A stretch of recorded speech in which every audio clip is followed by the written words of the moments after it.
আসসালামু আলাইকুম বন্ধুরা, কেমন আছেন সবাই? আজকে একটি পূর্ণাঙ্গ রেসিপি নিয়ে আপনাদের মাঝে চলে এসেছি, তাই ভিডিও শুরু থেকে শেষ পর্যন্ত সঙ্গে থাকবেন। প্রথমেই আমি মাংসগুলোকে ভালো করে পরিষ্কার করে ধুয়ে নিচ্ছি। এখানে পানি ঝরিয়ে নিয়েছি মাংসগুলোকে। গরম মশলা এখানে আছে শাহি জিরা, এলাচ, দারচিনি, লবঙ্গ, গোলমরিচ আর শুকনো মরিচকে কুচি কুচি করে নাও। এখানে একটা স্টার মশলাও আছে আর কিছু তেজপাতা। এখানে রয়েছে এছাড়া কাঁচা পেঁয়াজ কুচি, আদা কুচি, রসুন ছিলে নেওয়া, ধনিয়া গুঁড়া, জিরা গুঁড়া, গরম মশলা, এটা আমার হাতে করা গরম মশলা গুঁড়া, আর আস্ত জিরা আর টক দই। এখানে আমি লবণ আর তেলটা রাখতে ভুলে গিয়েছি, এটা আমি পরবর্তীতে এখানে অ্যাড করে দিব। ভিডিও শুরুতে তো আমি রেসিপির নাম বলতেই ভুলে গিয়েছি। এটা হচ্ছে কাটা মশলার মাংস। আমি এই নামেই জানি, যেহেতু আমি উত্তরবঙ্গবাসী, আমাদের উত্তরবঙ্গে এই রান্নাটার প্রচলন নেই, তাই নামটা ভুলও হতে পারে। আমি এটা, যে আমাকে এটা প্রথম খাইয়েছে বা যার থেকে আমার রেসিপিটা নেওয়া, আন্টি, ফাল্গুনির আম্মু, আন্টি আমাকে এটাই বলেছিল কাটা মশলার মাংস। উনি পুরান ঢাকার একজন বাসিন্দা, আন্টি পুরান ঢাকার মানুষ। আন্টি এই রান্নাটা আমাকে প্রথম যেদিন খাইয়েছিল, আমি ভেবেছিলাম মাংসের আচার টাইপের কিছু হয়তো আন্টি রান্না করেছে। আমার ভীষণ ভালো লেগেছিল। আমি খুব আগ্রহের সাথে ফাল্গুনিকে বলেছিলাম যে আন্টিকে আমাকে অবশ্যই রেসিপি দিতে বলবা। আন্টি আমাকে রেসিপি দিয়েও ছিল। প্রথম কয়েকবার আমার রান্না ভালো হয়নি, তারপরে আস্তে আস্তে শিখে নিয়েছি। তো এখন মোটামুটি খাওয়া যায়। যদিও আন্টির মতো হয় না, আন্টি তো পারফেক্টলি রান্না করে। আন্টির থেকে রেসিপি নিয়ে আর কতটা ভালো পারবো, যতটা সম্ভব আলহামদুলিল্লাহ ভালোই হয় আর কি। এখানে আন্টি যখন রেসিপিটা আমাকে টেস্ট করিয়েছিল, আমি তখন জানতাম না যে এটা কীভাবে প্রসেস করতে হয়। তো আন্টি আমাকে বলেছিল, এটা অবশ্যই আপনারাও মনে রাখবেন, এই রান্নাটার মাংস যেটা ইউজ হয় এটা অবশ্যই টাটকা হতে হবে।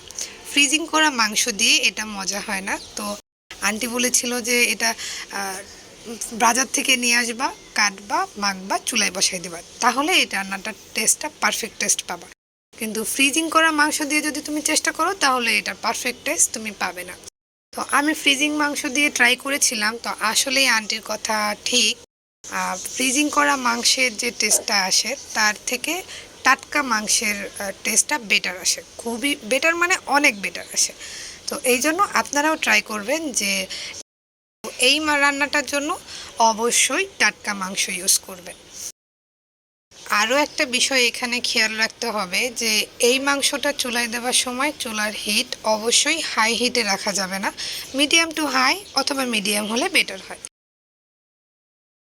যেহেতু মাংসটা হচ্ছে মাংসের এই যে পানি ছড়িয়ে গিয়েছে, আপনি দেখতেই পাচ্ছেন, আমি মাংস মেখে দেওয়ার পরে কিন্তু পানি দেইনি, হাত ধুয়েও পানি দেইনি, মাংস নিজে থেকেই পানি ছেড়ে দিয়েছে। এইটা দিয়েই আমি কিছুক্ষণ কষাবো।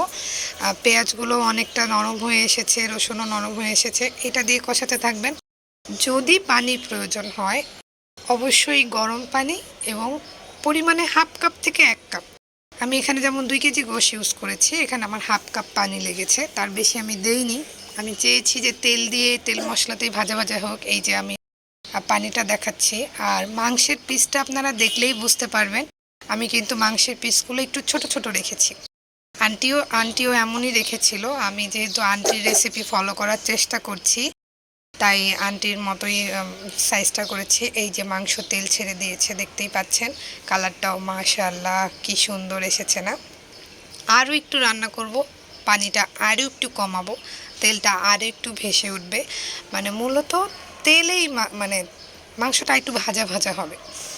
আর যেহেতু আমরা উত্তরবঙ্গবাসী, আমাদের উত্তরবঙ্গে এই ধরনের খাবারের কোনো প্রচলন নেই, তাই নামটা যদি আপনাদের অন্য কোনো নামে আপনাদের অঞ্চলে প্রচলিত থাকে, আমার কমেন্ট বক্সে অবশ্যই জানিয়ে যাবেন, রেসিপির অন্য কোনো নাম থেকে থাকলে। আর যদি কেউ কখনো এর আগে না খেয়ে থাকেন আমার মতো, যেমন আমি ঢাকায় এসে আন্টির কাছ থেকে খাওয়া শিখেছি এই রান্নাটা, এমন যদি কেউ হয়ে থাকেন, আমার রান্না দেখে আপনাদের ভালো লেগেছে জন্য ট্রাই করেছেন, তাহলে অবশ্যই ভিডিও শেয়ার করলে আমাকে মেনশন বা ট্যাগ করতে ভুলবেন না। এই যে দেখুন, মাংস একদম পুরোপুরি তেল ছেড়ে দিয়েছে। আমি এটা চুলোয় বন্ধ করার পরে আপনাদের দেখিয়ে দিচ্ছি। যেহেতু রান্না করলাম, একটু নিজে খেয়েও দেখাই না। এমন একটা গ্রেভি আর মাংস দিয়ে 1 থালা ভাত 1 নিমিষে শেষ করে দেওয়া যায়। এখন এই ভিডিও দেখে অনেকেই বলবে যে সেতু তুমি তো অনেক হেলথ কনসিয়াস, তুমি এটা খাও না ওটা খাও না, তাহলে কেন এত তেল মশলার মাংস খাচ্ছ? বছরে এক আধবার একটু মনের মতো খাবার খেলে দোষ কি বলুন? তো এই রান্নাটা আমার খুবই ভালো লাগে, খুবই মজা লাগে। তো যেমন রোস্ট আমার প্রিয় খাবারের ভেতরে একটি, তেমন গরুর গোশের এই রান্নাটা আমার প্রিয় খাবারের তালিকায় আরেকটি। তো এইরকম খাবার দিয়ে আমি এক থালা ভাত অনায়াসে গাপুস গুপুস খেয়ে ফেলতে পারি। আপনাদেরও আমি এখন খেয়ে দেখাচ্ছি, আর আমিও ভাবছি ভিডিও এডিট করতে করতে যে আমার কেন জানি আবার খেতে ইচ্ছা করছে। আবারও রান্না করব। যেহেতু কোরবানি ঈদ মাত্র গিয়েছে, এখন সবার ফ্রিজেই মোটামুটি টাটকা গরুর গোশ আছে, বেশি দিন হয়নি। আপনারা বাসায় ট্রাই করে দেখতেই পারেন, ঈদ স্পেশাল হিসেবে ট্রাই করেই ফেলতে পারেন। এবং কেমন লেগেছে অবশ্যই আমাকে জানাবেন। এতক্ষণ আমার সঙ্গে থাকার জন্য অসংখ্য ধন্যবাদ। আর ফাল্গুনি, যদি তুমি আমার এই ভিডিওটা আজকে দেখে থাকো, তাহলে অবশ্যই আন্টিকে ভিডিওটা দেখাবে এবং আন্টিকে বলবে যে আমি বলেছি রেসিপিটা ঠিকঠাক ফলো করতে পেরেছি কিনা আমাকে জানাতে।